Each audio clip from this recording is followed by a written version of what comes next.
অহা 6 তাৰিখে ৰাজ্য চৰকাৰৰ শিক্ষা বিভাগে প্ৰাথমিক শিক্ষাৰ শিক্ষক-শিক্ষয়িত্ৰীসকলৰ চূড়ান্ত ফলাফল ঘোষণা কৰিব। অৰ্থাৎ আজি এই ঘোষণা কৰাৰ প্ৰক্ৰিয়া সমাপ্ত হ'ব। 9 তাৰিখে আকৌ এবাৰ মই কৈছোঁ যে 9 তাৰিখে আমি প্ৰাথমিক বিদ্যালয়ৰ শিক্ষক-শিক্ষয়িত্ৰীসকলক নিয়োগ পত্ৰ প্ৰদান কৰিম। তাৰ পিছতেই আমি নৱেম্বৰ মাহৰ ভিতৰতে পুলিচ কনিষ্টবলসকলক নিযুক্তি দিয়াৰ ব্যৱস্থা কৰিম। পুলিচ কনিষ্টবলসকলক নিযুক্তি দিয়াৰ পিছদিনাখনেই আমি অন্তত আৰু 4,000 আৰক্ষী পদৰ বাবে আবেদন পত্ৰও আহ্বান কৰিম। অৰ্থাৎ নিযুক্তিৰ পৰম্পৰা আমি চলাই ৰাখিম, যাতে অসমৰ যুৱক-যুৱতী কেতিয়াও আশাহত হ'ব নালাগে। এডিআৰই তৃতীয় বৰ্গ আৰু চতুৰ্থ বৰ্গ এই পৰীক্ষাৰ এটা প্ৰক্ৰিয়া আছে।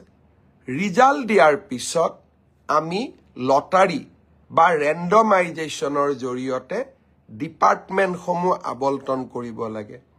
ডিপাৰ্টমেণ্টসমূহ আবণ্টন কৰাৰ পিছত ডাইৰেক্টৰেটবিলাক আবণ্টন কৰিব লাগিব। আৰু ডাইৰেক্টৰেটবিলাক আবণ্টন হোৱাৰ পিছত আমি তেওঁলোকক ইণ্ডিভিজুৱেল পষ্টিং দিব লাগিব। এই প্ৰক্ৰিয়াটোত 30টা দিনৰ প্ৰয়োজন হয়। মই আগতেই কৈছোঁ, যোৱা মাহত আমি কোনেও কাম কৰিব পৰা নাছিলোঁ।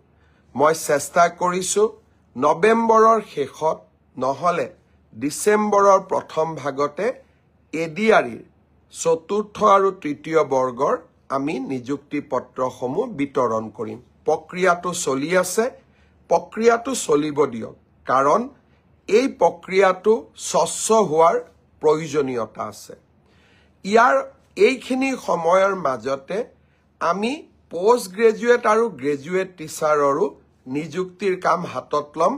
আপোনালোকে দিয়া অপশ্যন অনুসৰি আপোনালোকক যাতে আমি নিযুক্তি দিব পাৰোঁ, তাৰ বাবে শিক্ষা বিভাগে ইতিমধ্যে কাম হাতত লৈছে। মই খুব সোনকালে আপোনালোকক নিযুক্তিৰ তাৰিখটো জনাম। স্বাস্থ্য বিভাগৰ নিযুক্তিও এই মাহতে আমি প্ৰদান কৰিম।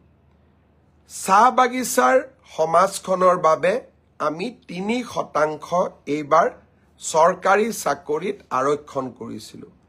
গোটেইকেইটা নিযুক্তি দিয়াৰ পিছত আমি চাহ বাগিচাৰ যুৱক-যুৱতীসকলক পৃথকে 3% উত্তীৰ্ণ হোৱা যুৱক-যুৱতীসকলক নিযুক্তি পত্ৰ প্ৰদান কৰিম। অৰ্থাৎ অহা 9 তাৰিখে আমি চাহ বাগিচাৰ যুৱক-যুৱতীসকলক বাদ দি সকলোকে আমি নিযুক্তি দিম। গোটেইখিনি নিযুক্তি পত্ৰ আমি একেলগ কৰি ডিচেম্বৰ বা নৱেম্বৰ মাহত সকলো চাহ বাগিচাৰ যুৱকক গুৱাহাটীলৈ মাতি আনি আমি একেলগে নিযুক্তি দিম, যাতে ই সমাজখনত এটা সচেতনতাৰ সৃষ্টি কৰিব পাৰে। অৰ্থাৎ মই উত্তীৰ্ণ হোৱা যুৱক-যুৱতীসকলক অনুৰোধ কৰিম যে আমি নৱেম্বৰ মাহ আৰু ডিচেম্বৰ মাহৰ প্ৰথম ভাগতে আমি নিযুক্তিৰ প্ৰক্ৰিয়া সম্পূৰ্ণ কৰিম। আপোনালোকে আমাক নিশ্চিতভাৱে সহযোগ কৰি যাওক।